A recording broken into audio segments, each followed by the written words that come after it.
Today we are looking at YouTube channels. We are going to be pulling up YouTube channels randomly here out of the chat, and basically how it works is I put up a hashtag, and then once that hashtag is put into the chat, then at that moment in time, whoever puts in that hashtag or that word really, they can have the opportunity to get their channel pulled up. And the whole idea with this is I've been on YouTube for almost a decade. I've worked with a bunch of other content creators. I've grown my personal channel to over 900,000 subscribers, technically to like 1.4 million, but I've lost a bunch of subscribers, during my almost 10 years on the platform. So because of that, I'm going to be taking that experience and I'm going to be applying it to the channels that we do pull up here today. Now, with this stream, of course, the people that are hanging out here now that are in the chat, Matt JF, welcome to the dark side, Critter Hunter, Off the Shelf Rides. It's going to be really easy for you, right now to get your channels pulled up because we don't have a lot of competition here when it comes to this. So what we are going to do is we are going to just go ahead and get the party started, so to speak, just so we can go ahead and get you guys, taken care of because you're already here, doing the thing. So because of that, we're going to just go ahead and get you sorted here, and we're going to go ahead and just pull the first one up, and then we are going to go from there. So how this works is this is 100% free thanks to TubeSpanner. TubeSpanner, just in case you're not familiar with it, it is a productivity tool for YouTube content creators. It helps you share your content out to social media without having to leave YouTube, which is really cool. It's an interface that's built into YouTube. They have an upload assistant that helps you upload your videos more efficiently, and that's really amazing if you are uploading different types of content. Let's say, for example, you have one piece of content that you do that's within a certain pillar, you have another piece of content that you do that's in another pillar. Let's say you have another piece of content that when you do those types of videos, they're usually affiliate videos or something like that. You can design different descriptions for everything, and then you can just one-click those descriptions right into place, and that saves you from having to fill out a bunch of stuff, which is fantastic. It just really helps with the workflow. In addition to that, there's a notepad in there so you can take notes on any videos on YouTube, AI script writing tools, title tools, all kinds of really helpful things for you as a content creator, but you can try it for yourself at tubespanner.com. So again, how this works for the people that are here. What's going on, Doug? Nice to see you in here.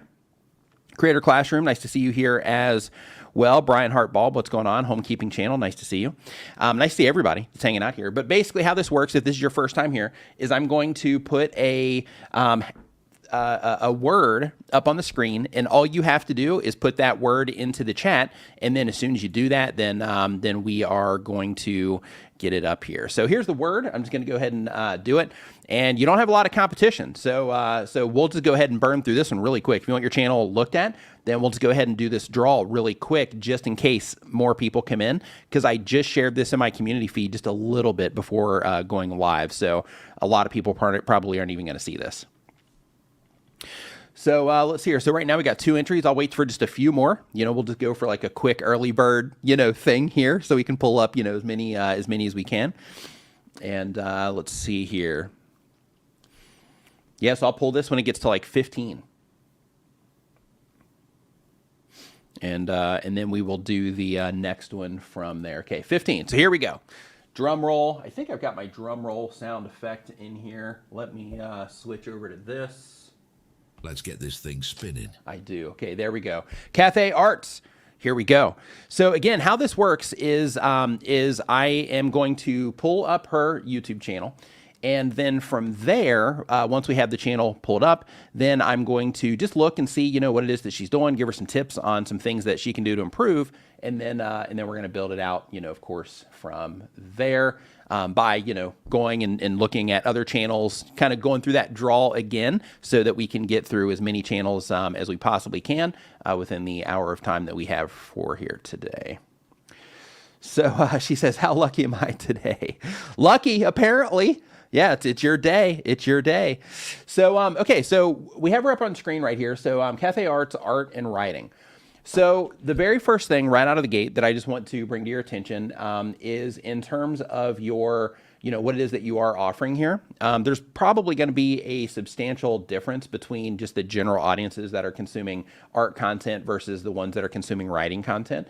So just keep that in mind. It's always helpful when it comes to YouTube to have a very clear audience that you're trying to reach with your content. Like if you're making it for yourself and you just want to put them up there as a way to just archive them for yourself personally, no big deal. But if you want to continually give your viewers the content that they want from you, it becomes a lot easier to do that when you are focused on a very specific type of viewer for your channel.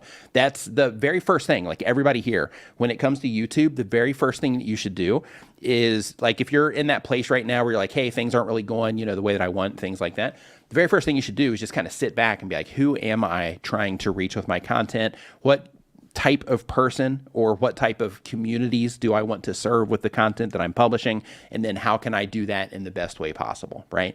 Just that step by itself can make a huge difference in your YouTube channel. But let's see here. So that's that. It says, showing you guys my journey as an artist and an author.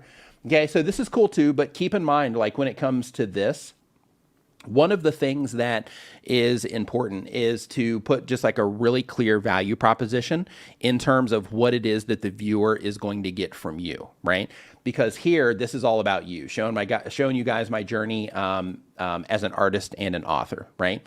So right here, this is all 100% about you, which is fine. But if you're wanting to, accelerate things, then in that particular case, define your audience, get your value proposition straight in terms of this is exactly what it is that I'm providing to, for you, the type of content, and then, get busy on making that content. So that would be, step number 1 and 2 for you. Also, like right now, all this stuff is fine, having links off site and things like that. But like really right now, I would just be focusing all of your efforts. If you're trying to grow this channel, I would be focusing all of your efforts on trying to just keep people here on YouTube. And right now, until you, start getting more momentum, I would definitely, strip off any like social media links and that sort of thing. If you have something where you are, no, you're not. I was gonna say, if you have something where you're, taking it to like a sales page or something like that, we're gonna get some type of real benefit, then in that particular case, it makes sense to have those links in there. But if you are just linking out to social media platforms, like right now, just focus everything on YouTube. Let's see here, streamed 10 days ago. So another thing that's important is you can see right here, this particular video, it doesn't even have a thumbnail on it. So, one of the things when it comes to YouTube is, you have to be able to grab people's attention and pull them into the content. So, with me, because, you've been around for a while. So like when it comes to me, right? Like in the thumbnail of this stream that you're watching right now, I put myself in it, but the thing that I'm really trying to focus people on is the channel review part, right? So with that, it expresses clearly what this stream is about and what people might get out of it.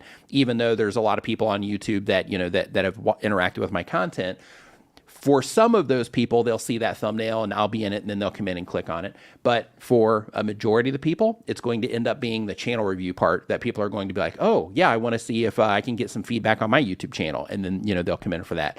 So when you focus everything towards the viewer, it just makes it a lot easier to get activity happening. And what you're going through right now in terms of, trying to figure, this part of things out, because I saw your message in here where you said you're trying to figure it out. When it comes to that, keep in mind, this is just a natural part of the process, right? But you got to actively work on the thing. And also you got to think about, like how can I express what people are going to get out of this? And how can I do it in a way that's going to, help them identify that this has something to do with them? So right now, this is just a focus on you. So it doesn't really give any real information, right?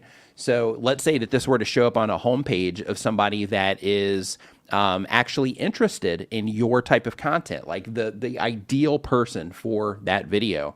If this shows up on their homepage, there's no way for them to identify that at a glance. So what's going to end up happening, and I'm just going to open up, a YouTube homepage here. So what's going to end up happening is your video is just going to be showing up here, right? And it's going to, not be able to grab anybody's, attention based on their interests. And because of that, you're going to have a hard time pulling in the right viewers to your channel, which is a really important part of kind of kickstarting everything, right? Because if you're not pulling in, viewers, if you're not pulling in viewers, that's one issue. And the thumbnail and the title, can be absolutely a big part of that. But also, if you want to pull in viewers, making sure that they can clearly understand it from the outside. So one thing that I encourage you to think about when it comes to video content is our videos if we want people to interact with our content, our videos are like a product, right? So if you go into like if you go into a store of some kind, like you go into a grocery store, outside of produce, which everybody knows, right? Everybody knows what an apple is. An apple is kind of like, MKBHD, and a banana is kind of like Peter McKinnon, right? It's like, for certain communities on YouTube, you have the people that are kind of like at the top of that space, and those are kind of like fruit. Like a lot of people know who they are, so therefore they can get away with just having themselves in the thumbnail without any additional context. And because everybody knows what a banana is and everybody knows what an apple is for the people that they're reaching, then in that particular case, they're going to pull in a sizable amount of people just based on people knowing who they are because they're super popular and have super engaged audiences, right? So when it comes to everything else, though, everybody else, right? Then in that particular case, when you're trying to get that traction, you have to look at it like you're in one of the other shelves, right? So it's one of those shelves where people are walking down the aisle and they're thinking to themselves, like, I wonder what this is. And they're picking up the box, and that box is grabbing their attention in some way, and they're picking it up and they're trying to figure out, exactly what it is and if it's for them. But they're eyeballing all the boxes or all the jars, right? And they're just kind of looking for something that stands out, for them. So that's probably not the perfect analogy, but the idea is that our videos are like products, and you need to package them in a way that will help people identify them. So if we go back to the product example, when they're packaging things up for kids, then in that particular case, they'll have the bright colors, maybe they'll have some cartoons on there, maybe they'll put some animals, things like that. Maybe they'll even have them on some lower shelves and things like that. So if the kids are there and they're with their parents, then in that case, they might be down there. And then if you have the health stuff, then that'll be a little bit higher in the shelf. And then, it's branded in a certain way. They use certain colors and all of that so that people that are into health food, like if we're talking about, let's just say health cereal, in that particular case, then people that are health conscious, they'll be able to identify that just through the packaging of the product itself. The same exact thing applies to our YouTube videos. You can help people identify that the content's about something that they care about through the imagery that you focus on, right? Kind of like the cartoons or the wheat or whatever it is in the cereal boxes. But you have that, and then the title itself is the actual, promise of what the actual video itself is. So I would really spend a lot of time, not a lot of time. I mean, yes, a lot of time. Like if you're wanting to get a higher return on the efforts that you're putting in, because I know you make a lot of content. You make a lot of content on Instagram and TikTok and YouTube and everything. You're making a lot of content. So if you want to get the highest return out of that, I would slow down the production a little bit and ramp up okay, if I'm going to make this piece of content, be it a live stream, be it a piece of video content that, people are going to have to click on, then before I'm going to commit to making the video in that particular case, let me start to figure out what I might or how I might represent this topic in the thumbnail. Let me figure out how I might represent this idea and make it compelling through the title itself, right? Okay, so you're just having fun. Okay. So then I'll go on to the next one. So, hey, thanks for the super chat. It says, I'm just starting to answer questions, art and art-related software, so I get it. I haven't used this YouTube in a while. I'm host, having fun right now. Okay, hey, that's cool. Like when it comes to this stuff, my brain just defaults into, like people, are trying to get results out of it and stuff like that. But I understand that, a lot of people also do it as a hobby. But when I'm looking at them here in this capacity, or here, I should say, here in that capacity, then in that particular case, I just make that, I make that assumption. So, okay, so let's go into another one here. Let's go back, and then we are going to do it again. And for this one, we are just going to do Tube Spanner 2. Making this one easy. So all you have to do if this is your first time here, just put that into the chat.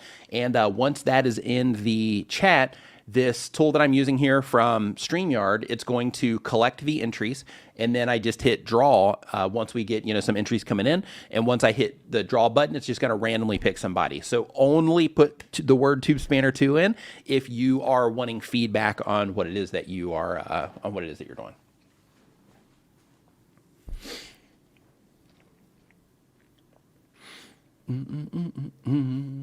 Okay, we're up to 24 already, just giving a few more people the opportunity here.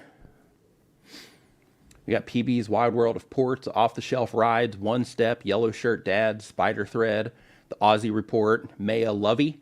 What's going on? Hope you're doing great. Matt JF, 3-in-1 Digi Empire.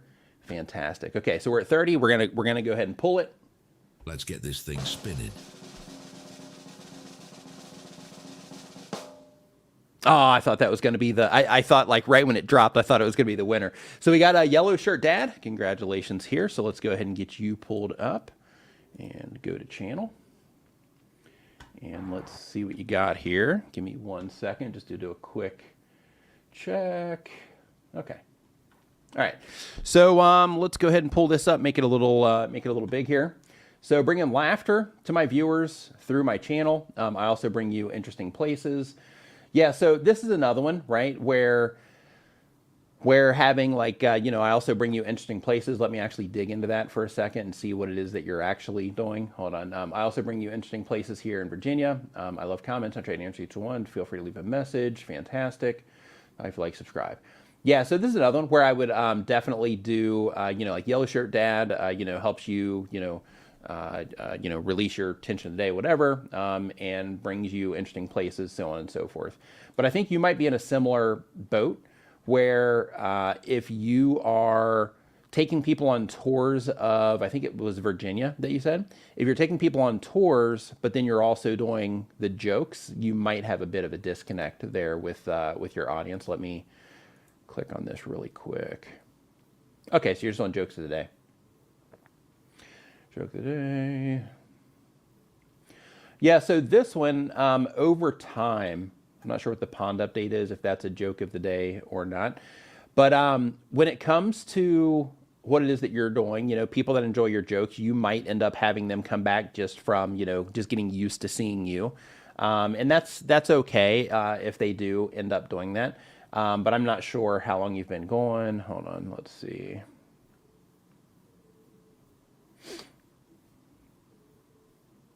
Okay. Yeah, so like in your particular case, right, cars not stopping, crayfish returning to their pond, that was a year ago. We got this taco thing. Let's keep on trucking here. Joke of the day, joke of the day. Okay, so it looks like you've been doing this joke of the day thing for quite some time. So it looks like you're doing this instead of doing the tours and things like that. The occasional tour. So one thing to keep in mind when it comes to this sort of thing and just kind of mixing the content up, and this is why it's so important, and why I said on Cafe Fit's channel, or Cafe Art's channel, sorry. That's why I said here that it's important to make sure that you are just clear on who it is that you're trying to reach, because, when it comes to the tour things, in that case, it's like, okay, well, if you have people that come in and they enjoy this particular video, it's probably people that are interested in like seeing, places and things like that. And then the joke of the day content, that ends up creating like a disconnect, right? Because if the people are this type of viewer, then in that particular case, they're not necessarily going to click on and come back to your joke videos. Same exact thing with your joke videos in the other direction. Like if somebody comes into this and they're like, wow, this dude is hilarious, right? Love this guy. Then in that case, when you publish something like this, then it creates a disconnect in the other direction, right? So it looks like you're leaning more into the joke of the day. So because of that, not a huge deal there. But when it comes to, this sort of thing, that's another one where it's outside of who it is that you might actually be trying to reach. And same here. And like the reason that these things are important, if we just go like high level with this, is the way that YouTube system works. And if you actually Google how YouTube works, if you go down a handful of results, you're going to see like a official Google option. And if you click on that, it's going to, if you go down to the very bottom, it's going to explain how like their recommendation system works. It's going to explain how their search features work and so on. So the reason it's important to make sure that you're aligning the content with the people that you're trying to reach, like in your case, if it's just like jokes, right? Like, hey, we're just on jokes. Then in that case, you're reaching people that are, and over time, you're in the recent viewer history of people that are just wanting to have a laugh. They appreciate jokes and they're just wanting to, participate in that. If you are doing the travel stuff or, these like, interviews that are kind of off brand, I'll call them, then in that particular case, you're going to be getting those in front of people that are not an ideal fit for your joke content. So going back on the how YouTube works thing, basically how the whole thing works is when their system detects that there's certain type of viewers that are interacting with your content and they're having a positive experience, meaning that they're clicking on it at a competitive rate for all the content that they're being served, and once they click on that content, they're enjoying that content for a competitive amount of time, and they're further engaging. That can be likes, or it can be clicking on in-screen links, it can be subscribing to your channel, those types of things. So when it comes to them detecting that engagement, it shows YouTube that those people are really enjoying it. Therefore, when you publish new pieces of content, YouTube is more likely to show your content to the people that are enjoying your content the most as that first test group, right? And then through that, the more that people enjoy it, the wider it's going to go. So because of that, I've got a few different things I want to talk to you about. So we've already talked about the, matching the audience thing, right? For making sure that everything that you're putting on the channel, since you're leaning really hard into the joke thing, basically making sure that everything that's on the channel is joke related, if that's the direction that you're trying to go, kind of like officially. And then in addition to that, another thing that I want to bring to your attention is how you immediately are making these videos obsolete. So I know that you're doing the joke of the day, and therefore you're doing this as a way to kind of keep track of, the day. However, right now, as we are in February of 2024, almost finished with February. Can you believe that? Like, we're already almost finished with February. Holy moly. But basically, when it comes to this content doesn't matter anymore. This content doesn't matter anymore. Right here, September 22, this content doesn't matter anymore, right? So what you're doing here is you're creating obstacles for people to be able to click in and enjoy your content because it's not relevant anymore. Some people will still click in just out of curiosity or whatever, but you want to think at scale when it comes to this stuff, right? So what you're doing here with all these dates on it is you are literally dating the content, and by dating that content, you're making it where there's no reason for it to be of interest in any way, shape or form for people today that run across that because it's dated, right? So one thing that I recommend that you do, and this one can still kind of, not go 100% in your direction, but it can be way better than what it is that you're doing here. So typically I advise against doing this, but the way that you're putting things together, it would make sense for what it is that you're doing. So here you have, joke for today, Friday, right?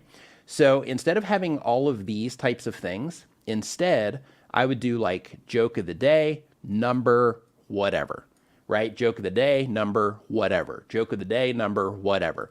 And then by doing that, what you're doing is you're removing this, and then you're making it more of like a numbered thing. So then in that particular case, what people can do is they can come here and they can be like, oh, hey, I wonder how many this guy's got. Oh, he's up to like, 80 something, or let me see how many videos you've got. Yeah, this person's up to like, 200 jokes. Let me just go and start flipping through these, right? And with this, if you just start putting numbers, episode numbers on them, make sure that you put the episode numbers at the end. That's just best practices. And then if you purge all of those dates, then it's going to give you the option to make the content relevant forever instead of that content being dated. And by doing that, you make your entire library a lot more valuable and a lot more accessible for anybody that is going to be presented your content. So I would definitely get that together as fast as you possibly can. And really, just like with how things currently are, like right here, you would be fine. Like if this was my channel, I would go in there today or just as soon as you get the chance, and I would just sit down for a session and I would just go through and I would just knock them all out. Or at least do, 5 videos here, 10 videos there, and just go through and just start updating them. So you can still have the joke, of the day, but I would put a, episode number at the end. If you do have like a punchline or if you do have like a setup of some kind, then you could make each one a little bit more unique by doing that, because basically this is going to get really redundant on joke of the day and then the number. But if you did have something about the joke, I would experiment with that as well. If you had like a lead in, like, this is why, this is what happens when a priest and a priest and a skateboarder walk into a bar, like, whatever the thing is. It's a little bit long, but you get the idea. So, but I would get on that as soon as you possibly can. Because then by doing that, you're going to instantly make all of your content a lot more accessible, and you're going to make it relevant. It's going to make it relevant immediately. Okay. Now, just to throw you a... So what we're getting ready to do right now is we're doing the same exact thing where we are pulling up another channel, just in case, you just joined us. How this works is I put in a word here. You just put this word into the chat once I hit start collecting comments. And then this giveaway tool that I'm using from StreamYard, this is going to collect the comments and yeah, and it's going to randomly pick somebody. So we're just going to skip one here just to make it fun. And we're going to do Tube Spanner 4, skip 2. So just put Tube Spanner 2. Oh, Danielle, what's going on? Nice to see you in here. Says, I bet the word is Bo Darvel. It is not. It is Tube Spanner 4. But hey, if you want to get together like a list of those, yeah, happy to put those in. Get some nostalgia going in here.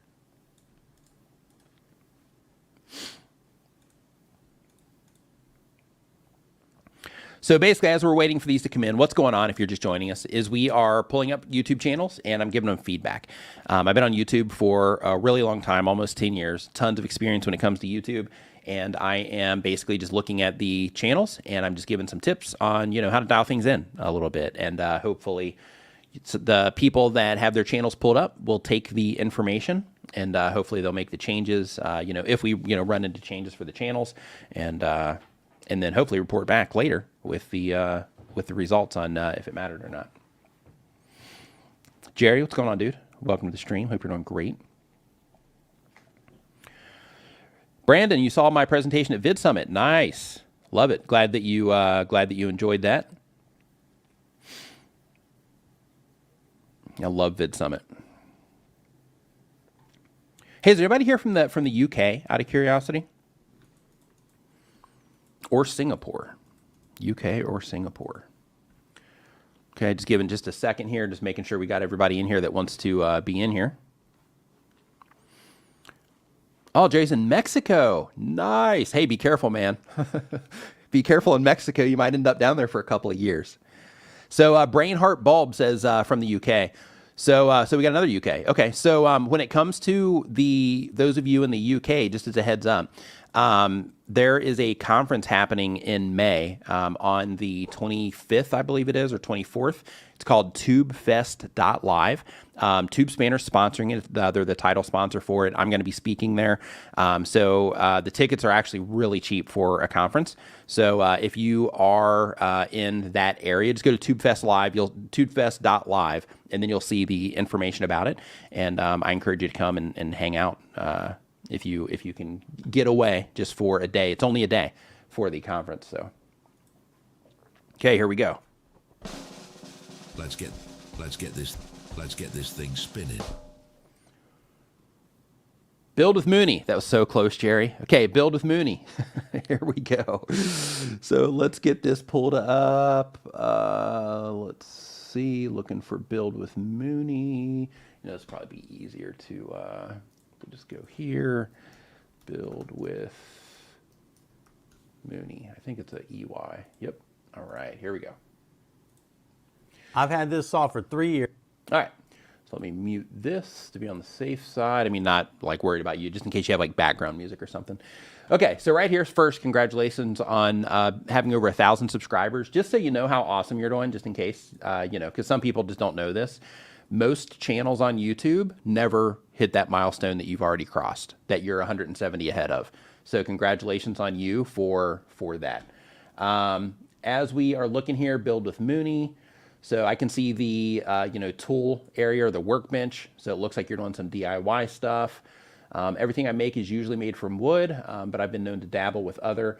Yeah, so in your case too, just for that clarity, because YouTube does have this blurb here, and this blurb shows up on mobile devices, it shows up on computers, shows up everywhere. But you can see here, everything I make is usually made from wood, but I've been known to dabble in other materials from time to time, recently retired, blah, blah, blah. So at the very top of your description, what you should do is the same exact thing that I was talking about with Cathay before, is that it should be like a value proposition of some kind that is pointed at the viewer, right? So it's like, I'll help you, learn how to build X, Y, Z, or help you learn how to work with wood or something along those lines, so that it's focused at the viewer. Because here, there's definitely context here, and, leaving that part is fine. But I would just, put the cursor right here, bump it down once and then fill or twice and then fill it out with, just a clear value proposition of what a viewer is going to get out of watching your content. And by doing that, it just adds that clarity. So when somebody lands on your channel page, they're going to see Build with Mooney, and then they see Build with Mooney here, and then Build with Mooney here. So it's all kind of redundant. But right here's your opportunity to just make it stand out and have a viewer-focused value proposition there. And also, you might want to, depending on, if it's something that you're, interested in putting together, you might want to also just take the Build with Mooney off of here and do something similar there to where it's just crystal clear.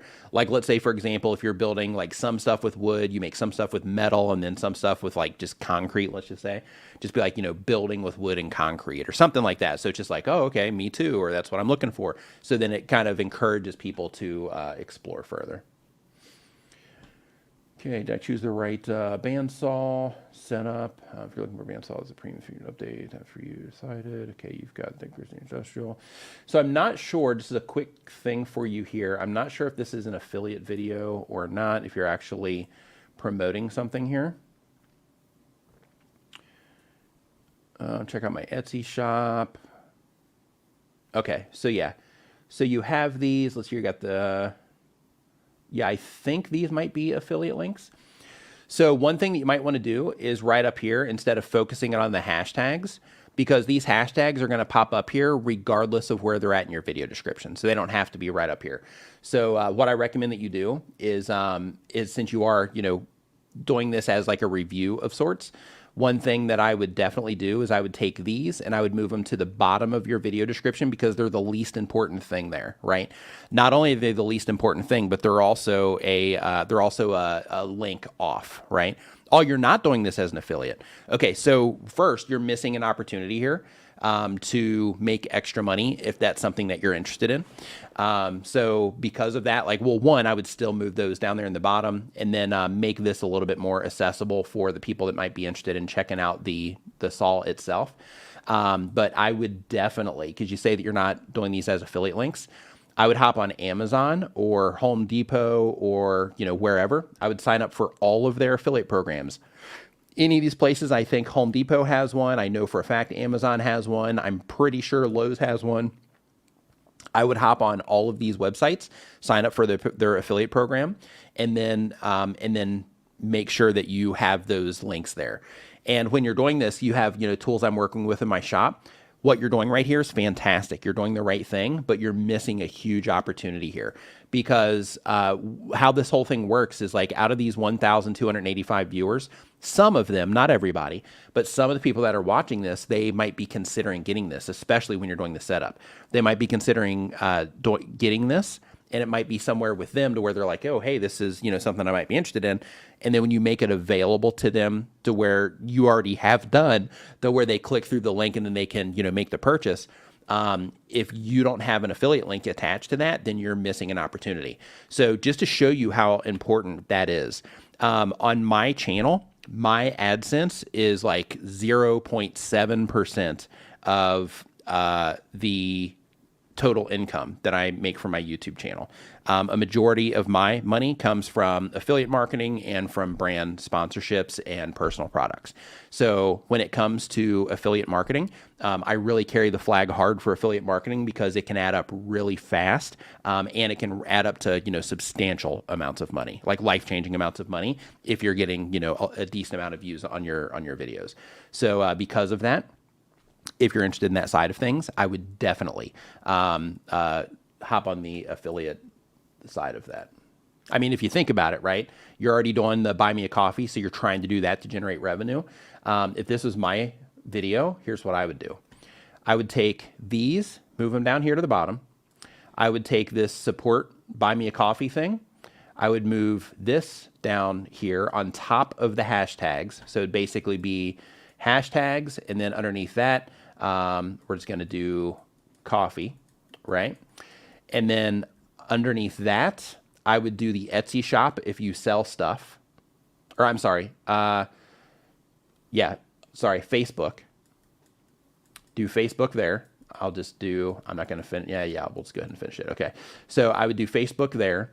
And then if whatever's more important to you. If you sign up for affiliate stuff, then that might be next. Or if you find that you make more money per view on your Etsy shop, then I would prioritize that at the top. So basically it would be description. Underneath your description would be either Etsy or affiliate links, right? Because then as people go down your video description, as they're reading down, right, it's easy for them to get lost in this other stuff, right? Like if they follow you on Facebook, there's no real benefit over there. If they click on one of these hashtags, it's a link out and they can just, you can lose them forever there. When it comes to the Etsy shop, you're probably going to make some money from that, which is good. And then these, if you get the affiliate stuff set up. So I'd prioritize those. Description, links that make money. Let me clean this up a little bit. I apologize. Okay, so description, links that bring a benefit to you and your viewers because you're making it easy for them to find. And then everything else underneath that. So I would do that, all of that stuff ASAP if you're interested in generating more revenue. Okay, so let's see what else you're doing here real quick, and then we will move on to another one. So cutting the spine long was harder than I thought. Pre-sawing log gone wrong. Nice. Yeah, other things too, and you're already doing this. So like right here where you're like, okay, I'm not going to say the same thing in my title as I am the description. That's good, right? You're doing the right thing here. But one thing to think of is like, since you are saying here, like resawing log going wrong, here you have cutting the pine long was harder than I thought, which is great. A great title. It's informative, lets people know, what they might expect there. That's great. But one thing that I would experiment with is, Doug says I write like a doctor. Well, I'm writing with a mouse, right? I actually write worse than a doctor when I'm writing with like a pen or something. But here, like cutting this pine long was harder than I thought. Even like in this particular case, because you already have resawing log gone wrong, this is an opportunity to where you can use the two of them to work together as a team to win the click and be like, I can't believe this happened, right? Because then what you're doing there is you have what happened, right? This went wrong. And then you have, I can't believe what happened or this happened, which then creates a curiosity gap. And like, okay, this thing went wrong. They can't believe it happened. There's got to be like, what's the drama here? Like what's going on here, right? It just creates that a little bit bigger intensity for the interest of the, of the video. Can you cut hardwood with this stock blade? Nice. That's good. Nice and clear. DIY shipping box, build this box to protect your product. Yep, that works too. So keep in mind, and I'm working through this too, just a quick tip for everybody here. So multi-language audio is hitting YouTube. I've already got the feature. A bunch of other content creators have the feature. I haven't started using it yet, but I have it. And in the very near future, all of our content is going to be accessible to people in other countries and other languages. Even people, that are in your country that speak other languages, they're going to be able to see it too. If you decide to use the feature for multi-language audio. But YouTube has the opportunity for us to use multi-language audio. And just as a heads up, the people in early on this are going to be the ones that really get the biggest benefit out of it. But multi-language audio, we can already translate our metadata that will show to people. And then with our thumbnails, we do not have the ability to swap those out per language. So I'm not saying to go and change all your thumbnails, but what I'm saying is start trying to think, for all of us, I'm working through this too, start trying to think like, okay, is there a way that I can represent this thumbnail that does not have some type of language barrier there, so that when I do turn these into the multi-language, when I make them more accessible to people that speak other languages, then in that particular case, I don't want my thumbnail to be the thing that stops them from clicking, because everything else is accessible for them, right? So because of that, I would just start trying to think of like, okay, how can I make thumbnails without having the text in there? And in your particular case, you could just lose the 20-word woodworking tips and tricks, but you don't worry about it now. Worry about that if you decide to use that feature. So there's another thing when it comes to, getting your channel to move more. One, of course, is just publishing, on a more regular basis. Like, you've had some, good views here on some of your videos. And with the videos that do well, it's also helpful to think of like, okay, is this something that I can ride on for a little bit if your intention is growing the channel? Like, for example, here you had 20 woodworking tips and tricks, right? 20 woodworking tips and tricks that can help you. Following that up with, like X amount of, woodworking or workshop, tips and tricks. Same exact thing, same exact title format. Everything's pretty much the same, but it's about a workshop instead of woodworking or the other materials or, 5 more tips or, those types of things. But you have something here that people have gravitated to, and it's advantageous to see that and be like, okay, is there other ways that I can play on this to make it just an extended series of some kind? And then by doing that, you start making that content just more bingeable for people, because if they come into this and they're like, oh, this is great, and then either you're sending them into a playlist or YouTube is recommending, one of the other videos there about something similar, then in that case, you can create a chain where people are just watching videos back to back, which is ultimately what we all want. Let me just see here what's going on over here. Yeah, woodworking tools, I wish I bought sooner. Yeah, like both of these, I would definitely lean on these. With this one, you're kind of stuck on the holidays, so you can definitely, kind of reserve that stuff for, tentpole events. I choose the right bandsaw. That's good. Can you cut hardwood with the stock? Yeah, I think you're I think you're definitely heading in the right direction. I mean, with the small, you have shorts, I guess, that have done, a lot of the lifting for you, so to speak. But when it comes to this long form content, if you started publishing more on a regular basis, you'd really give yourself a good chance here to really turn this into something, awesome, and something that would generate, more revenue for you as well. Not just on the ad revenue side, but also on the affiliate side as well, if that's something that, you are, interested in doing. But basically just looking through everything and being like, okay, if people really enjoyed this one, then what could I do that would be something similar? And then same exact thing here. Can you cut hardwood with this stock blade?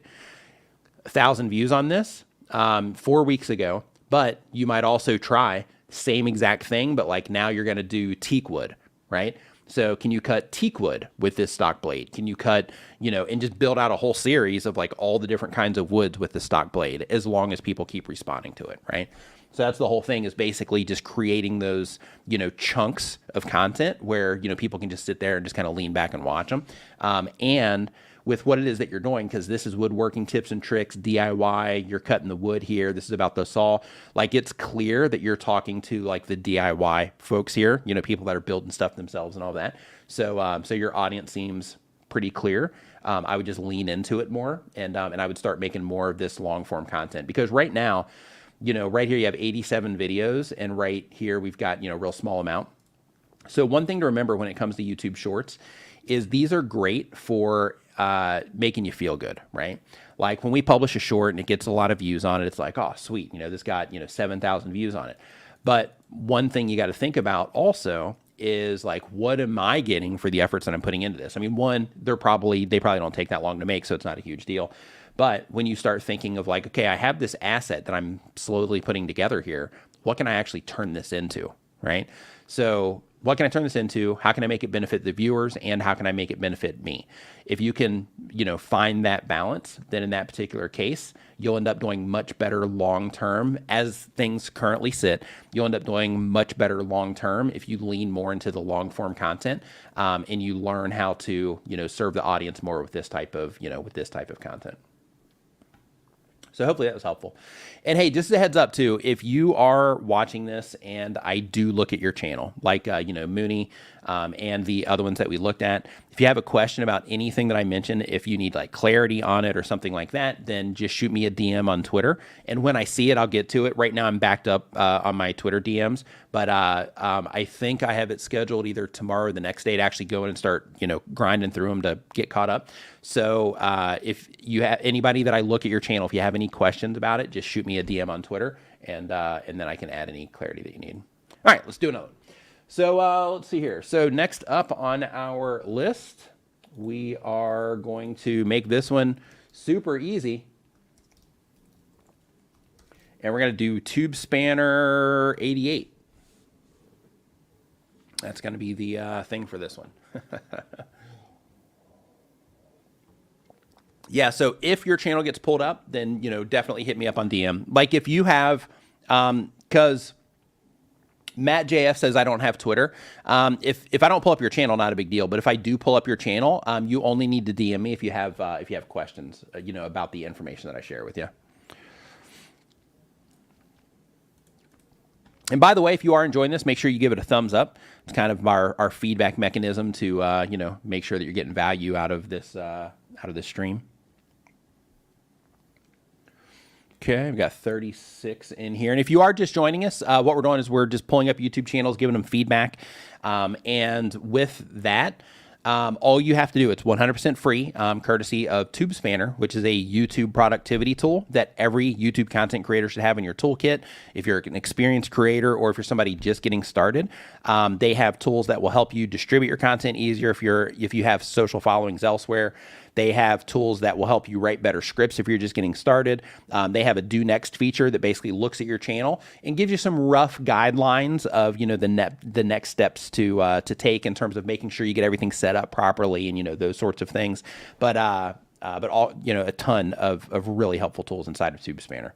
You can try it for yourself at tubespanner.com. Okay, here we go. One more. Let's get this number 50 in here. Come on, give me one more. One more, please. Just one more. Can I have just one more? I'm gonna put in TubeSpanner right here, just so I can get it to 50 there. Oh man, I didn't even put it right. Hold on, TubeSpanner 88. Come on, man, let's get this thing to 50. Do it myself. There we go. Okay. Let's get this thing spinning. And creatively miss me. All right, here we go. It looks like it has something to do with decorating. Millennial Legends, you are a legend. You can clip that too if you want, if it matters.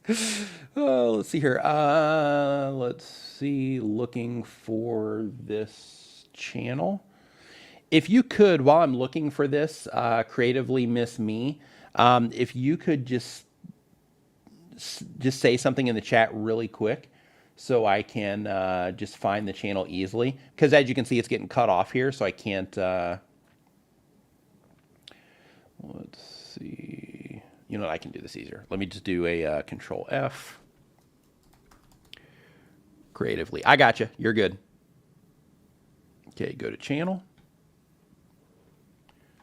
All right, we got 3,000 subscribers, almost 4,000 subscribers. Congratulations to you. And same thing with you. Just like I was saying with Build with Mooney, like you're crushing it. So I don't know if you realize that or not. A lot of content creators, they'll be like, they look at channels on YouTube that have, 1 million subscribers or 100,000 subscribers or 10 million subscribers. And they think to themselves like, oh man, my channel's just not big enough or whatever. But you are crushing right now in terms of the amount of people that you have subscribed to your YouTube channel. So congratulations to you for that. So here's another one where, we got a lot of shorts, and stuff, going out. This is another one, where I encourage you, if you are going to be doing short content, just make sure that you are clear on why it is that you're doing it, because the benefit that it brings you as a creator outside of the vanity metrics around subscriber counts, it's pretty low unless you get a lot of views on the shorts that you're putting out. The return value is low. You feed YouTube, you give YouTube that content, and their system will take it and show it to people. And maybe you get a spike in subscribers. Maybe in your stats, you're like, oh hey, my view counts are up. But if you look at the real benefit that you're getting, in a lot of cases, unless you're just getting crushed with traffic on shorts, the real benefit is pretty low compared to long form content. So because of that, looking at, the current view counts and stuff, I definitely encourage you to work on the skill side of the long form content to do better there. But let's get into the actual feedback here. So decorating on a budget, crystal clear. Tells me exactly what it is that you're doing. Love it. You're doing decorating. If I were to land on this page, which I just did, and I start scrolling down the page, I'm going to expect decoration content. Let's see what we get. So Makeup Monday, not decoration. Putting it all back together, makeup room, decoration. Petite Love Hangover, Palette Love Hangover, not decoration. Formal dining room, decoration. Discover my budget-friendly 3-store haul, could be decoration. Not sure there, but we're going to talk about this one here in just a minute. Elevate your space with red, black. Okay. Decoration, decoration, decoration. Okay. So a few things to think about here. In your particular case, just like some of the other ones that we were talking about, if you are going to be doing decoration content, helping people decorate on a budget, get known for helping people decorate on a budget. When you have the value proposition of decorating on a budget and it's so much that you've even added it to your channel name itself and your YouTube handle, then in that particular case, that is the thing that you should be doing on the YouTube channel, not makeup reviews, anything like that. Because then that way you can become a destination resource for anybody that is trying to do decoration on a budget. Okay. So step number one is moving forward, your call, but if you are wanting to, get the most out of this, moving forward, I wouldn't put anything on the channel that is not decoration if that's the thing that you want to get known for. And really quick, the common response when I say things like this is people will say things like, well, yeah, but I'm also interested in this, right? That's a really common response. Or they'll say like, well, I'm interested in a bunch of things, because there's a lot of content creators will just put a bunch of, different things on their channel. The reason it's important to, isolate the audience that you are trying to reach, and just get crystal clear on who it is because one, every video on your YouTube channel becomes something that they can watch. And the reason that that's important is, like, let's say that I click on one of your videos about decorating and I absolutely love it. Then in that particular case, YouTube is going to detect that I enjoyed it by how I engage with it, by maybe me exploring your channel, looking for more stuff to watch and so on. So what's going to happen is their system is going to say, hey, they liked this. Let's start showing some content from the archive and see how they respond to that. Let's show this next video that they publish and see how they respond to that. And if they don't respond, then they're going to stop showing your videos to those people. If they do respond, then they'll continue showing your videos to those people. And based on how well they respond, then YouTube will show your content to even more people that are responding like the people that are enjoying the content, or that are interacting with YouTube like the way that the people that are enjoying the content do. So because of that, when you have something like this on the channel that's unrelated, same exact thing happens, because then here, let's say somebody comes in and they're like, wow, this is the best makeup tutorial I've ever seen in my entire life. She's amazing, right?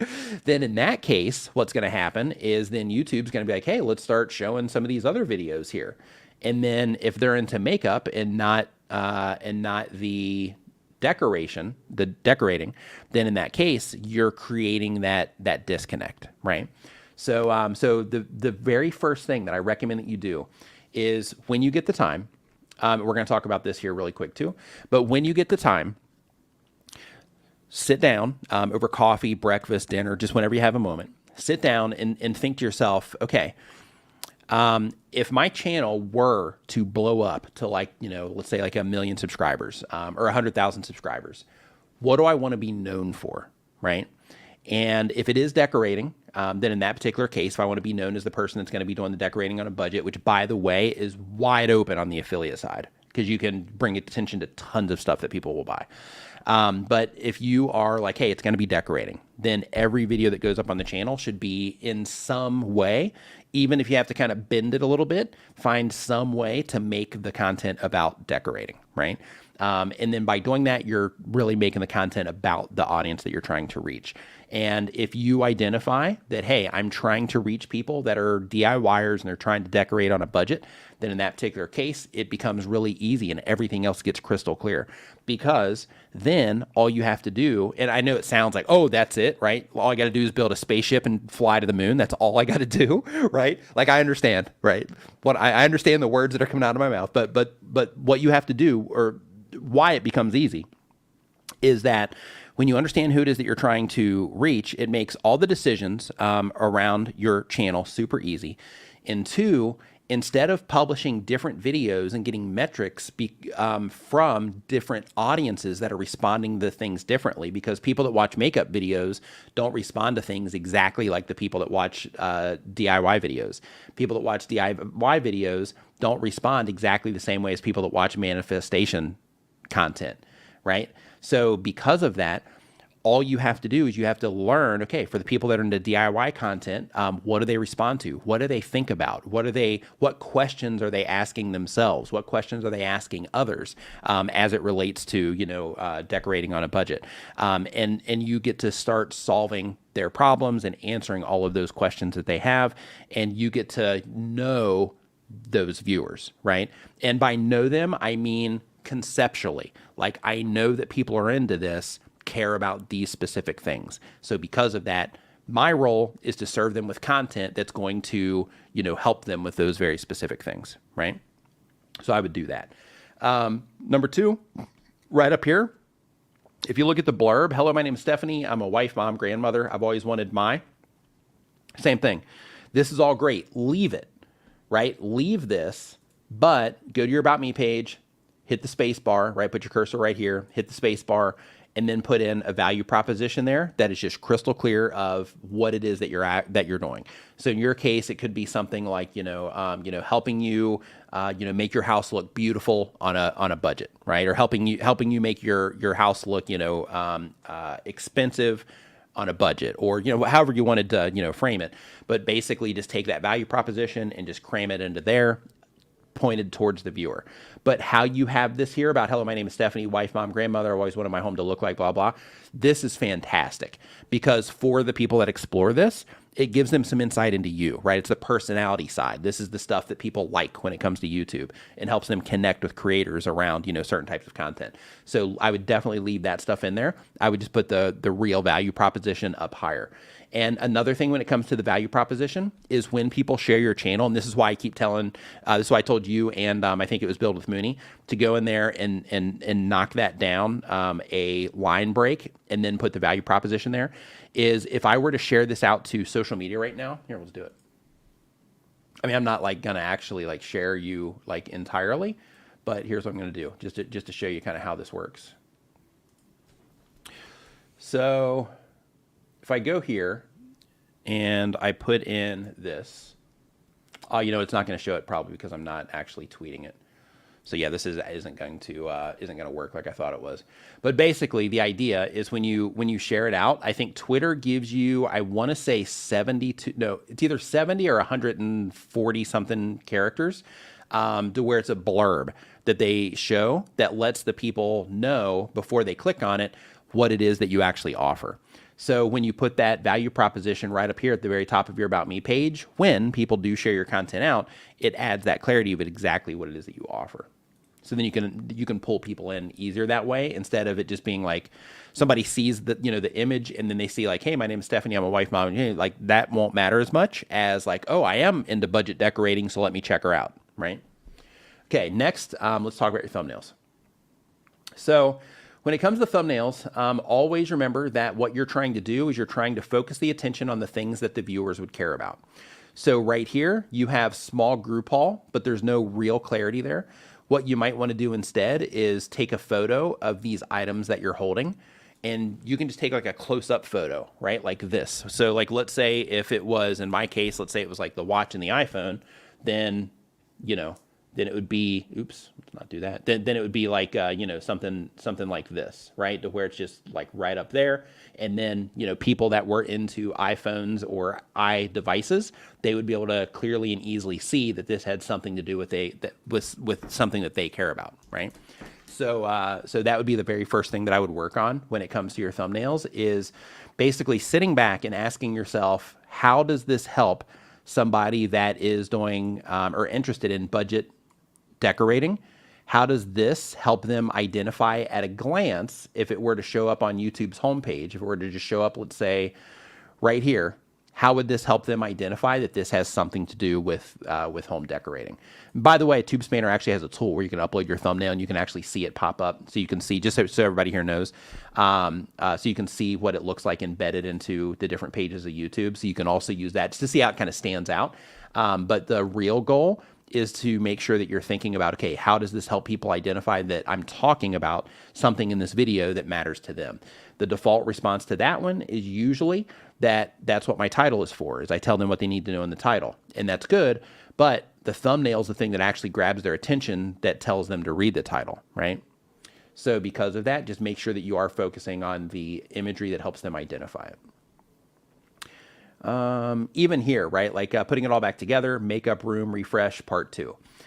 So here you have it's back together. So one of the things that for those of you that watch my content on a regular basis, one of the things you always hear me talking about in my, or one of the things you always hear me say in my live streams and stuff and my references when I'm talking about thumbnails is you want to think to yourself, what about this is going to help people identify that it's something they care about?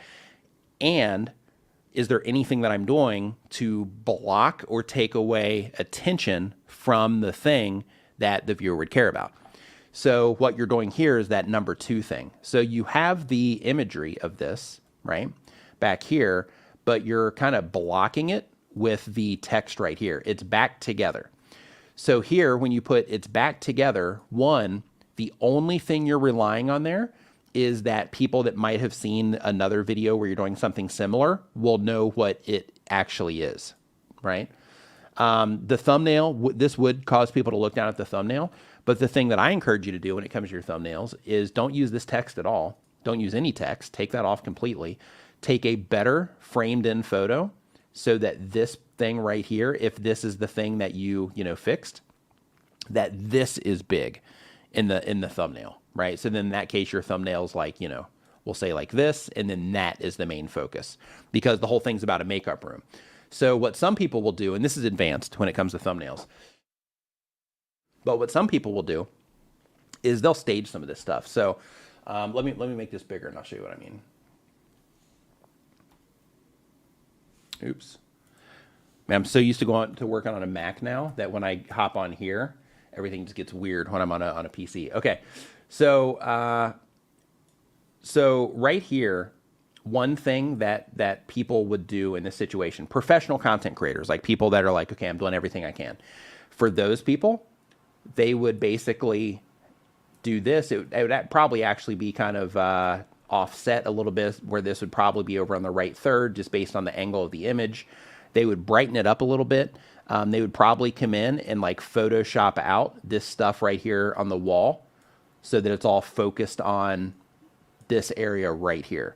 In addition to that, they might have even, brightened it a little bit, possibly added a little bit of saturation to it. Possibly they might have even just, added more light to the room, taken a more clear picture so that they can make it bigger. And then in Photoshop or Lightroom, or, you can do some of this inside of TubeSpanner also because it has a thumbnail tool and you can manipulate images in there too. But where you basically bring the exposure down on it just a little bit to give it a similar vibe, but then it gives you a more clear picture with like less grain. But basically getting the focus together is the idea I'm trying to express. Because what you want people to see is you want them to see this and be like, oh, it's a makeup thing. What's going on here? And then read the title, okay? And then the other part of this problem is here you have putting it all back together, makeup room refresh part 2. So I'm making the assumptions because your titles are in English that you are reaching English-speaking people. So because of that, as an English speaker, we read from left to right. So one thing that's also helpful when it comes to creating titles is making sure that the titles that you are making, that you're focusing on the thing that matters most to the viewer. That's the big clue, right? So when it comes to the thumbnails, focus on the viewer. When it comes to the topics that we're talking about on the channel, focus it on the viewer. When it comes to the titles, focus it on the viewer, right? So here, putting it all back together, that doesn't make sense to people, that maybe didn't watch that other video, or that doesn't make sense to people, just in general. But makeup room makeover totally makes sense to people. Makeup room, major makeup room update totally makes sense to people. And then you're front loading the thing that they actually care about or, would be of interest to them, which is the makeup room part, right? You're getting that as close to the front of the title as possible. And then by doing that, it ensures that when you do grab their attention with the thumbnail and they go down to your title, it ensures that some of the first things that they're seeing are about things that they care about, right? So when it comes to writing your titles, you want to make sure that you're thinking about, all of those things as well. So we've been on this one for a bit. So hopefully that helped. If you have any questions about any of that, shoot me a DM on Twitter, and I can add any clarity that you need. If you don't have a Twitter account, then make one for that reason. If you have a question, if you don't have any questions or whatever, then no need. But if you do have a question, I would definitely reach out if you do have any additional questions there. Okay, so next up. So next on our list here, we've got, let me check something really quick. Okay, so next on the list, we're going to do tube spanner 33. Keeping you on your toes. Yep, I saw NeuroSoup drop the 88. Nope, we're going 33 this time. Trying to keep you on your toes. So we're going to wait for some of these to come in. If you are just joining us, what we're doing is we're just pulling up random YouTube channels, and we're just giving feedback on those channels.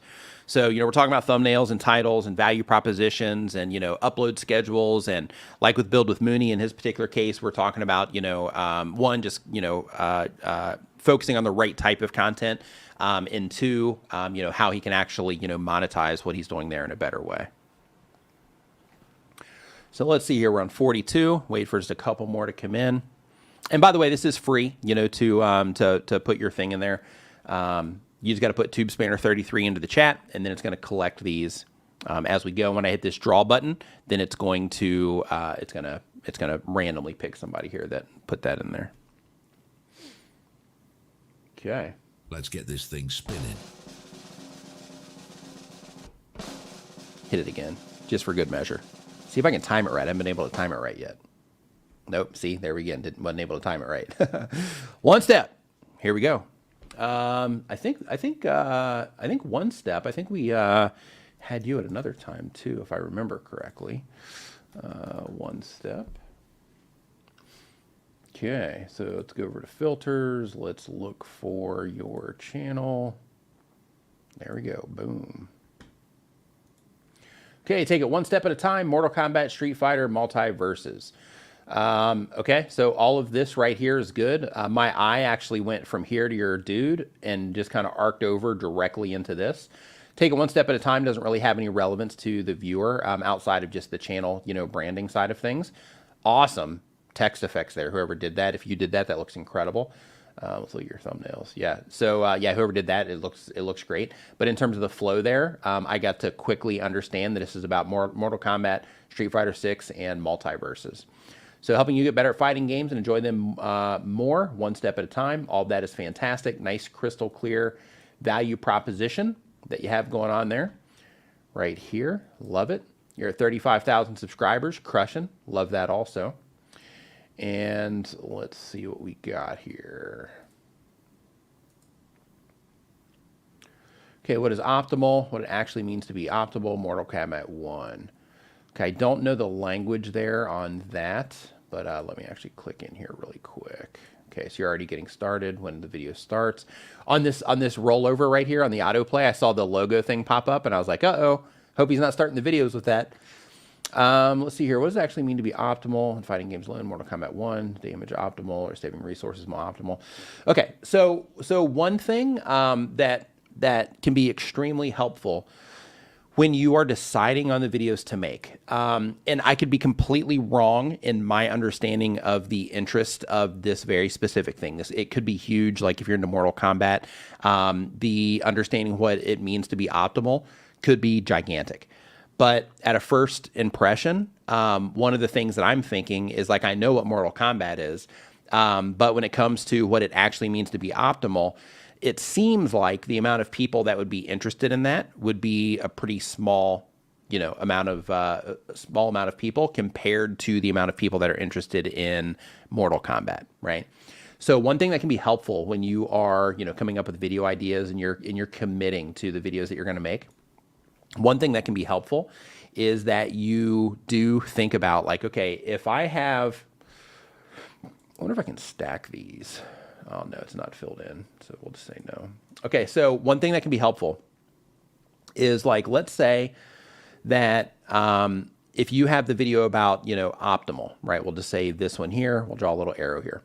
So let's say in this particular video that if like the cap on this particular video, in terms of viewer interest, we'll just say if the cap on this was like, 10,000 people, and I'm just throwing this number out there just to make it all easy. Then in that particular case, in terms of the amount of people that might be interested in this topic, you have, let's just say 10,000, even if it was 100,000 people, then you have how many of those 100,000 people or 10,000 people is YouTube actually going to present this content to based on how they're interacting with YouTube? Because you have the people that would be interested in it, and you have the people that are actually watching content on it, right? So how many of those 10,000 or 100,000 people would actually be a good candidate for this topic in the first place? And in terms of something that they would care about. And then 2, how many of those people would YouTube actually serve it to? 3, out of those people, how many of those people would actually click on the video? Out of those people, how many of them would actually stick around and watch the video, right?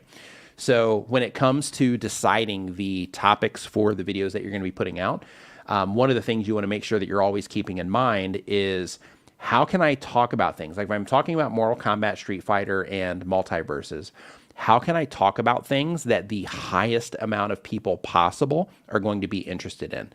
And this is exceptionally important. I mean, your upload schedule is kind of sporadic. Like you have 11 days, 8 days, 4 days. But if you're uploading like 2 videos a week, I would take advantage of that 2 videos per week and plan it out a little bit and think to yourself, okay, if I'm going to make it on what it means to be optimal, even though I might be answering a question, this might be a long play video in terms of like, hey, maybe in terms of recommendation system, it's not that great, but over time, this is something people Google for, and you might have done the research on that. And over time, this might end up getting a lot of views on it, right? But the thing that I'm trying to express is, when you're publishing videos, if that isn't the play, then just making sure that everything that you're publishing goes out to not everything, but most things go out to the widest amount of people that might be interested in this topic as possible, by talking about things that are more, that have more interest within the niche, or the most people would be interested in within the niche. Let's see here. 3 Secret Mechanics Mortal Kombat doesn't tell you about. Yeah, that's good. Yeah, so this is a really good example, just for everybody that's watching right here, of how to make a title that's really compelling. So here, 3 Secret Mechanics Mortal Kombat 1 doesn't tell you about. Here, the win with this particular title, just to highlight something that he's doing, smart here, is that 1, he's got 3 secret mechanics. Mortal Kombat 1 doesn't tell you. So 1, he's got the secret in there. So it's like, hey, these are things that people just generally don't know about. He lets people know that just 3 quick things he's going to be going through. And then here, that Mortal Kombat 1 doesn't tell you about. So here, it creates that feeling. Like if you play, Mortal Kombat, it would create that feeling of like, oh, wait a minute, there might be something I'm missing out here. It might help me, play the game better. It might help me, might help me do something, I might be missing something major here. And the way that he structured all of this is fantastic in terms of, like I'm missing out on something and, they don't tell me about this, meaning that they're reserving that information. Yeah, all the way around. Like the title on this is really good. But one thing that isn't is the thing that you're grabbing their attention with, the thing that's most prominent is these exist. This right here should actually be this, right? Should be Mortal Kombat. Like if you look at what's going on here, you have, and again, we're looking, left or right here, but you have this stack of text going on over here. That's going to take away from this being about Mortal Kombat. You have these exist, which actually pulls you right past everything else, and it goes straight to that. And then you have you, and then you have a red arrow here that's pointing back over to here for this like loop thing that's going on. So what is a great move when it comes to thumbnails is picking something and saying like, this is going to be the primary focus. Which in your particular case, I would make it, this being about Mortal Kombat 1. And then in that case, you can make you a little bit bigger over here, right? To where you're the human that's just grabbing attention because you're human. And then over here, you have, Mortal Kombat as, the big thing. And then like the last breath, that doesn't matter, possibly, or the up block. Yeah, I guess they could, because those are actual, like moves or whatever. So in that particular case, I would make these smaller, and I would make this bigger, and then I would completely remove this, right? And the reason for that is so that you're putting the focus in the right things. Like this did the trick in terms of bringing in, 2,000 people. But I think it could be better if you adjusted, the focus on it. So everybody here, once you get YouTube's A/B testing tool, you are going to start seeing some crazy stuff when it comes to that. Like in terms of just, how just clarity can really make a huge difference. Like clarity with a good title can get you really far when it comes to your videos, as long as people enjoy the video content and as long as of interest to enough people. Let's see here. Let's look for opportunities here real quick. Join this channel, get access. Good. So you're making money there. Book a private session with me. Fantastic. New controller. Great setup. Awesome. Also, is this your, oh, okay, got it. That's where you track as an affiliate. Dubbing. Okay, one step merch, fantastic. Yeah, great. Oh, you got Creator Mix in there too. Awesome. And me. Oh, fantastic. Thank you for that. Let's see here. Yeah, so all the way around there, all of that is solid. One thing that you might want to do, because here you have, get new controller grips for a great price, is one thing. I'm not sure if you've applied yet for the Amazon influencer program. If you do, I mean, technically you got to make sure you have an affiliate disclaimer anyway, if you are getting, affiliate commissions on any of this. But if you're not a part of the Amazon affiliate program yet, you might want to apply if you haven't tried to, and then get a, my, favorite gaming accessories, and just put like a little blurb of text here. I mean, not over here, but you get what I mean, like over here somewhere. And it says, my favorite or my must-have gaming accessories, and then have, anything that you believe is something that you use on a regular basis or whatever. I don't know if you're doing this on a computer or PlayStation or Xbox or on a PC, like I'm not sure. But if you are on like a PC, for example, then in that case, you can list out like Stream Decks and headphones and all of that. If you're on a PlayStation or Xbox, you can do the same thing with like headphones. Maybe, because they have like the dual controller chargers, and they have skins and buttons that you can, or the, I don't know, the thumb buttons, I guess they are on the top, where you can swap those out for better ones and those types of things. But basically putting that little blurb in there can also, increase your revenue. If it's only going to Amazon, because the cuts are low on Amazon, so scale is the win there. But it'll definitely add to your bottom line, over the course, of a quarter or the entire year. Okay, you've got this going, driving people on the playlist. Fantastic. Love it. I love hitting channels when people are like doing the stuff, right? So then it comes down to like fine tuning. Absolutely love it. Absolutely love it. Let's see here. Okay, all that's fine. Multiple playlists. Yep, channel setup, nice. Yep, yeah, all that's good. So yeah, in your particular case, same thing. Yeah, like these, right? See this right here? Mortal Kombat, Mortal Kombat, Mortal Kombat. That's what I'm talking about with the thumbnails, right? Man, they love your live streams. Yeah. So yeah, I would do that same thing, right? So here you have that it's live. If you're doing Mortal Kombat and you have proof right here that people are responding well to these, and like, because they got to click. I know you're live, but they got to click to actually, they got to see it's something they care about, see that it's live, then want to, come in and check it out. People are responding to this right now. So I would definitely lean more on like, hey, if this works for my live streams and pulls them in, let me try the same thing, but no live, right? It's the only difference. And then that way you can make that and like the cool character and then the logo and all that stuff, just part of the, how you set up your own branding. And just, try it and see if people respond to it better on the video side too. Because right now, if you look at the contrast, these are really busy. You have you in these where the other ones, it's focused more on the characters themselves, and in terms of like people recognizing you and coming in, because they know you and they like your content and all that has its place too. But if you have proof here that people are responding to this at a really high level, then in that case, I would lean follow suit and just test it on a nice handful of videos and see if you get a better response. Love that. Using the community feed.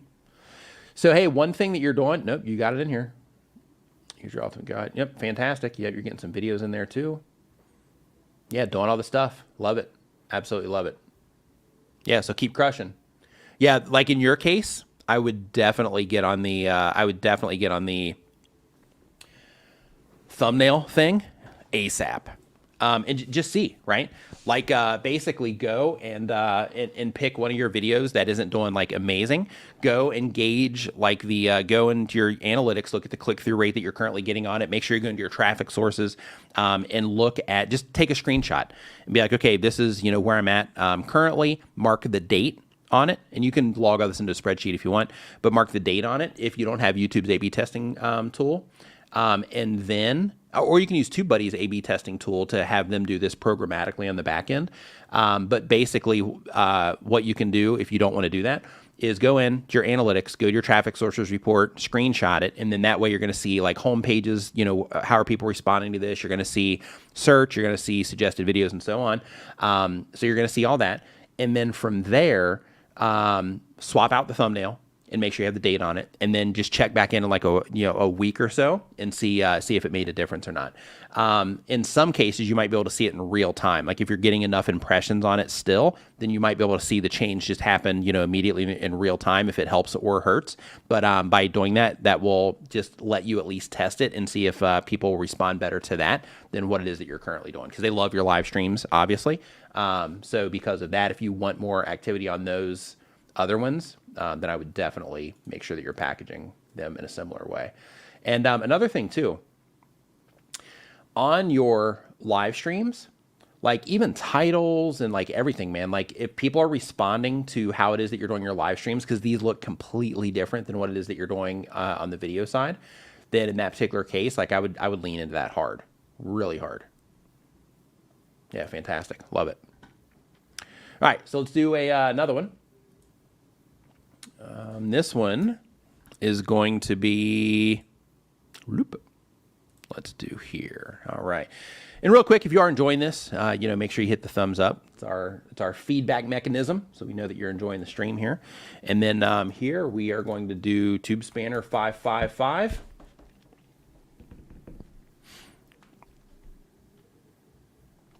And see how see how these go here. And if you are just joining us, all you got to do is put that into the put this into the chat. And if basically this tool that I'm using, StreamYard's giveaway tool, how it works is it's collecting the chats or the entries as they're coming in. You only have to put it in one time. It just logs each person once you put it in there. And then once this comes to the to the end here in just a second, then I'm just going to click on this draw button, and then it's going to randomly pick one of these 35 people, which is really cool. And by the way, if you are a content creator and you do any type of like live streams or something where you're like drawing on the screen or anything like I am, or you would like to, Tube Spanner also has this sketch tool, which is pretty awesome, where you can draw on screen. You can draw squares around stuff or circles or like whatever it is that you want. Really awesome tool. And in addition to that, there's also like a magnifier in here. So, you know, if you're trying to bring attention to something specific, then, you know, you can do that. Like that's what I was talking about, the entries in the draw. But, you know, tons of amazing tools in here for you as a content creator. There's a color picker too. So if you're like, hey, you know, what color is this, you know, this text on here, then it shows you that, you know, as well. Okay, here we go. Draw. Bam. Let's get this thing spinning. Guess I should hit that first, maybe. Oop. All right, off the shelf rides. Won that one. Nice. Oops, wrong button there. There we go. Okay, so off the shelf rides. Let's see what we got here. So let's go to shelf. Probably one to easily, nope. Okay, let me close that and do it again. Okay, so here, F. Let's do shelf, off the shelf, off the shelf. Why is it not showing me this? Let me jump down. Okay, give me 1 second to pull this up. Yeah, it says it's like finding it, but I don't see it there. So off the shelf rides, you know, I can just search it. Off the shelf rides.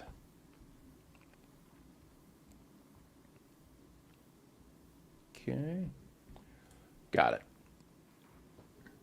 Okay. Off the shelf rides. I think we've looked at yours before on one of these streams. It looks familiar. So let's see. We got okay. Sitting in front of the car. Midwest Automotive Media Association makes them look official. That's good. Chicago Auto Show. Off the shelf rides. Off the shelf rides. Provides reviews and content of new OEM automotive vehicles. Fantastic. 6,000 subscribers. Congratulations on that. Doing awesome. And you got the For You page up here. That's great. All of it is car focused, as it should be. Love it. Videos. 1 day, 3 days. You're uploading a lot, which is also fantastic. You're focusing on the vehicles themselves, which is great. So you're kind of living and dying here by people's interest in the vehicles. I have a friend of mine that makes electric car content. He's kind of in a similar boat there, where it kind of lives and dies by the cars he talks about. Let's see here. So Trailblazer, style, tech, and affordability you need to see. What is this? 24 Chicago Auto Show. Okay, so these are all auto show videos, I guess. Are they all auto show? Oh, no, they're not. Okay. So yeah, okay, so yours right out of the gate, you know, I can definitely see it's something that you're, you know, into the car. I can get the information right here, you know, of what it is that you do in terms of the reviews. Here, Chevy Trailblazer, you're clearly focused on the image itself, so I think the, you know, thumbnail is fine there. I think this one here is pretty busy. I would definitely focus, you know, this one a little bit more. So even though it is the Chicago Auto Show, I would actually just kind of minimize that just a little bit, and I would focus this on the car.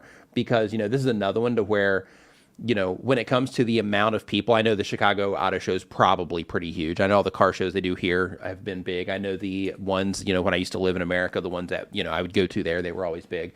But in terms of like scale and the, you know, general public at large, the Chicago Auto Show part of it is just a tiny part of, you know, what actually matters. What they really care about is the actual cars that you're going to be showcasing.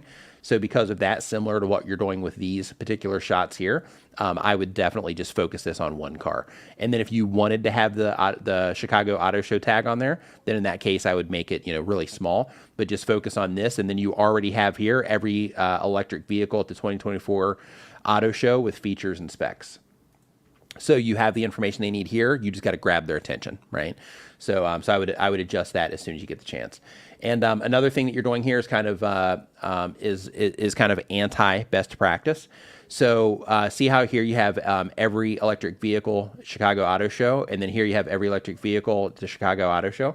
So what you're doing is you're kind of just overdoing the information, or not really utilizing the opportunity that you have between using one to grab the attention and the other one to pull them in. So so when it comes to here, I just recommend that you just focus this on a car. And then that way, you know, they can see the additional information down here after you've grabbed their attention. Now, I would pick one of the really cool looking cars. Pick like something, maybe not even really cool, but I would hop in Google Trends and I would search to see out of those cars that were there, which car are people the most interested in, or maybe, you know, do some keyword research and go and figure out which cars people are the most interested in, or which car people are the most interested in out of the ones that they have, you know, on that list, and then focus on that car, right? So then that opens you up to, you know, the widest amount of people. This is an awesome looking Volkswagen bus, by the way. Like that's a sweet looking ride. Love it. Okay, so DC worth the wait. You decide. Auto shows, new Hyundai, okay, new King SUVs. Yeah, these are all good, man. Like I think what you're doing with your titles, you know, all that, how you're grabbing their attention. I think all of that is good. You know, you're like the images here. Everything looks cool. Like these are really cool shots. I think it's all, you know, crystal clear in terms of what it is that you're offering here. And I think that you're probably doing a great job on, you know, grabbing people's attention. Here, you know, you've got, you know, some decent view counts on some of these and all of that. So I think that you're doing, you know, the right thing in terms of the packaging here on most of these. So with that, I'm going to move into the actual, you know, content itself. So let's click into this one. And here I know also you have like the popularity of the car, and then you have like, you know, you being at the auto show and just kind of having to do things like quickly and in real time there. And I know that can be, you know, frustrating a bit. But one thing that I also would recommend that you do with these is, if people are looking for information on these in terms of YouTube search for the specific vehicles at the auto show, then in that case, I would definitely make sure that you are fully taking advantage of YouTube search capabilities. You've already got the information needed here and here, and you've got it down in here also, but I would just prioritize the blurb up here at the top about it being about, hey, if you're interested in the new Hyundai Santa Fe, that was, recently revealed at the Chicago Auto Show.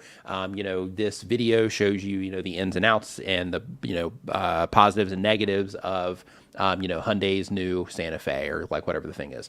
And basically just do like a text blurb up there that is just all, search optimized for the sake of, one, clarity within the system. And then two, let me show you something here real quick.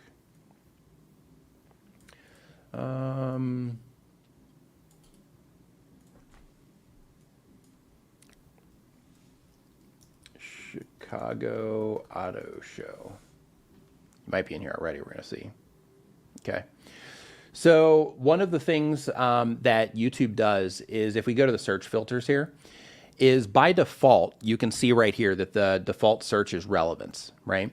So what they do when it comes to this is they look for relevance up here in terms of like, okay, how well does the title and description and the content, of course, match what people are looking for up here?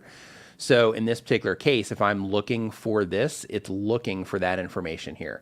Now, sometimes they will test content here, and even though it's not perfectly optimized, it'll still show up there because people respond well to it.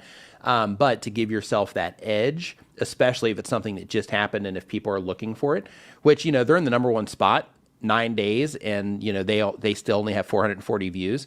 So because of that, this isn't something that people are like massively interested in, anyway, in terms of that one for the search rankings.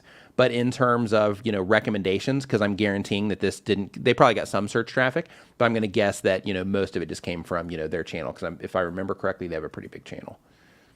17,000, not too big. Okay. I was thinking that it was like a 1 million subscriber channel, but it's not. So yeah, so in this particular case, it shows you that people are interested in the actual car itself. But one thing that I do want to bring to your attention is, if you look here, and I don't know if you remember when I first started this conversation about the auto show, but here, this particular one, it's not even talking about the Chicago Auto Show. I don't know if this is where they got this footage or not, but it looks like it. Like if we look at this bar that's happening back here from these other images that other people got, and we look at the vehicle, it looks like this is also coming from the show. But if you look at how they've optimized this, they've optimized it 100% around the vehicle, 0% around the auto show.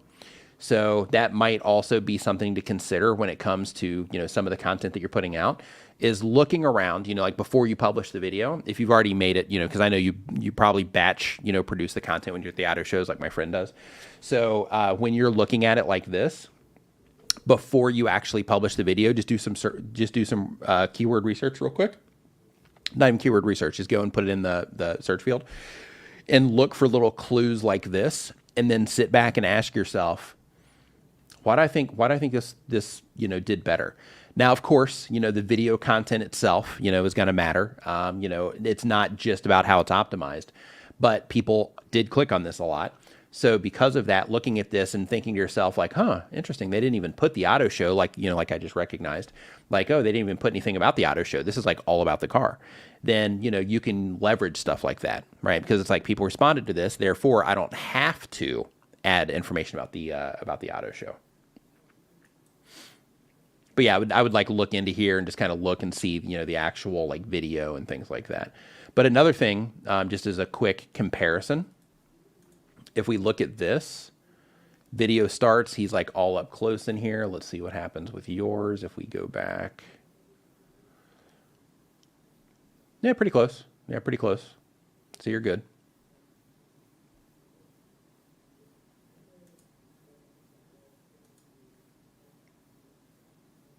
Yeah, I think, in terms of what I'm seeing here, like I think it all looks good and everything. So yeah, maybe it's just the car, maybe, just once they came into it. It could have been timing from when you published it compared to the others. Could be a lot of variables there. But basically, like one of the disadvantages of YouTube is like in this particular case, right? You have, this about this car. There's probably a bunch of people that made this video. So with these, just like you have your Volkswagen video that did well, right? So like with these, you're going to have the ones that will just rise to the top and they'll end up like dominating the recommendation systems, because that'll be the ones that people will respond to the most.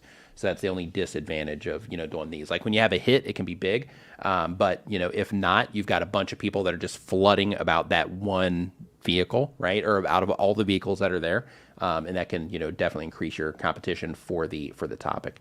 But I do like what you're doing here, where you have the same, vehicle and you're using it in different ways.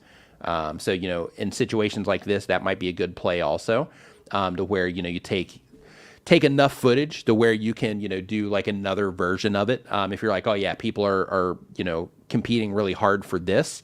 So let me see if I can, use that other version to, to make something a little bit different. But overall though, like I think what you're doing here is fine. I would need to actually, for the actual video content, I would need to actually like watch it and, look in analytics and all that stuff. But for, I think how you're packaging all this and everything, I think it's fine with what it is that you are doing.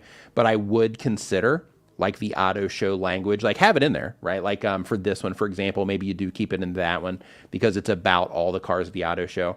But, maybe experiment, with one of these or maybe both of them and take off the Chicago Auto Show and just see if it matters or not. Because what happens is like when it comes to people clicking on our videos, right? Let me just highlight this one here. So when it comes to people clicking on our videos, one of the things that we have is the things that will get people to click, and then we also have things that create additional qualifiers for the interest that people have. So here in this particular case, like people might be interested in the Buzz, or wait, is the Volkswagen ID? So I guess it's called a Buzz. So if they're interested in this vehicle, then in some cases people might be like, oh, I've watched a bunch of Chicago Auto Show videos, so don't really care that much, and that could limit it. Or for people that are looking for the auto show, of course they'll search it, and then maybe they will end up with this. But basically just looking for anything that might create that additional hurdle, like we talked about earlier on one of the other channels too. But yeah, again, man, I think what you're doing is cool, and I think that how you're packaging this stuff up, I think it's good. I would experiment in the future when you do car shows with like, hey, let me do one with the car show tag in there. Let me do another one without the car show tag and just see, if there's a noticeable difference in response. Maybe have it with the tag for a short amount of time and then remove that tag, after the fact. Like for example, because this happened 9 days ago. So now the Chicago Auto Show and human consciousness is like a long time ago, right? 9 days. So because of that, maybe you can go now and just strip all of the Chicago Auto Show stuff out and see if it, helps, or just do one video at a time and see if it makes a difference or not for people, checking it out. But, people publish content on them. So, I'm going to guess that your competition around the auto show is probably pretty fierce right now. But yeah, hopefully that helps in some way. And on that note, I want to thank everybody for hanging out. I want to thank you for participating in this live stream. So we're going to do these again. If you haven't noticed, we are doing these on a somewhat regular basis here on the Tube Spanner channel. So if you are interested in these, make sure you subscribe and you have notifications turned on so you can get those if YouTube sends them to you. And another thing that I would like to encourage you with as well is if you are watching this and you're like, hey, this is great for these other channels, but what about mine? Start asking yourself some of the same questions, right? Start asking yourself like, okay, is there anything that I'm doing with my thumbnails that, might be creating a barrier? If I'm making a thumbnail, what about this thumbnail is going to help the people that I'm trying to reach identify it's something that they care about? What about this thumbnail could cause people to not see or be able to focus on that thing that I, want them to notice that they might care about? Am I bringing the right attention or focusing on the right things on my thumbnail? After they see my thumbnail, their eyes are going to go down to my title. What does my title say as that thumbnail's grab their attention to, that would be of interest to them in some way to pull them in? Is there anything that I'm doing there that might complicate things? And just asking yourself those questions so that, so that when you're putting everything together, you're doing it in the most intentional way that you can possibly do it. And then by doing that, you're also putting yourself in that position to where you're kind of thinking through the eyes of the viewer. And it's like, okay, if the person I'm trying to reach is sitting on YouTube right now and YouTube presents this to them, is it going to be crystal clear what this is about so that, so it'll grab their attention and then I can pull them in, right?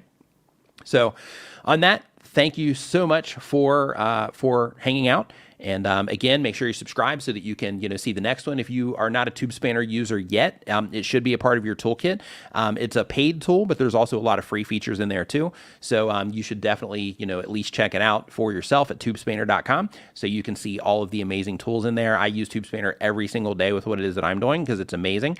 So I recommend that you do check it out and see how it can help you, because there's a gazillion tools in there that are going to help you in a bunch of different ways, regardless of where you're at on your journey. So definitely try it out at tubespanner.com. And everybody have a great rest of your week, and I will see you next time.